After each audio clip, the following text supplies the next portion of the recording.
Hi friends, இன்றைக்கி நான் வந்து என்ன டிஷ் எடுத்துகிட்டு வந்திருக்கேன்னா, உளுந்து பச்சரிசி வச்சு ஒரு ஹெல்த்தியான லட்டு எப்படி பண்ணுறது அப்படின்றத உங்களுக்கு நான் செஞ்சு காமிக்க போகிறேன். எவ்வளோ உளுந்து எடுத்துக்கிறோமோ அதே அளவு பச்சரிசி எடுத்துக்கணும். இப்போ நான் உளுந்து ஃபஸ்ட்டு எடுத்துகிட்டு அது ஒரு தவாயில் போட்டு ஒரு பொன்னிறமாக ஆகிற வரைக்கும் வறுத்து எடுத்துக்கணும். அதில் ஒரு ஏலக்காயும் போட்டு நல்லா வறுத்துக்கணும். அது ஒரு பாத்திரத்துக்கு ஷிஃப்ட் பண்ணிவிட்டு அதுக்கப்புறம் பச்சரிசி அதே அளவு பச்சரிசி எடுத்துக்கணும்.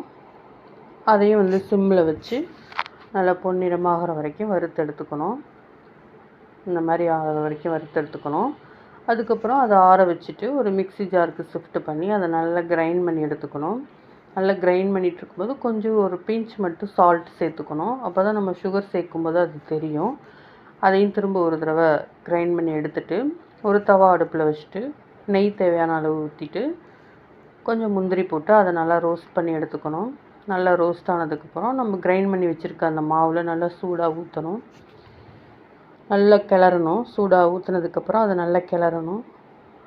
நல்லா கிளறினதுக்கப்புறம் இந்த ஸ்டேஜில் வந்து என்ன பண்ணணும், கொஞ்சம் நாட்டு சக்கரை போட்டுட்டு அதுக்கப்புறம் கொஞ்சம் பால் இருந்தால் பால் காய வச்சு சூடாக அதை தெளித்து அதை வந்து லட்டு பிடிக்கலாம். அப்படி இல்லைன்னா நான் சுடுதண்ணி தான் நான் வந்து சேர்த்துருக்கேன். சுடுதண்ணி நல்லா காய வச்சு அதுக்கு மேலே தெளித்து இந்த மாதிரி டைட்டாக லட்டு பிடிக்கலாம். இது வந்து கருப்பு உளுந்துலையும் செஞ்சால் நல்லாயிருக்கும். இது ரொம்ப நல்லது.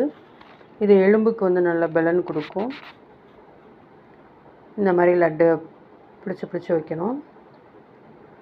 ரொம்ப ஹெல்த்தியான லட்டு கூட. ட்ரை பண்ணி பாருங்கள். தேங்க்யூ.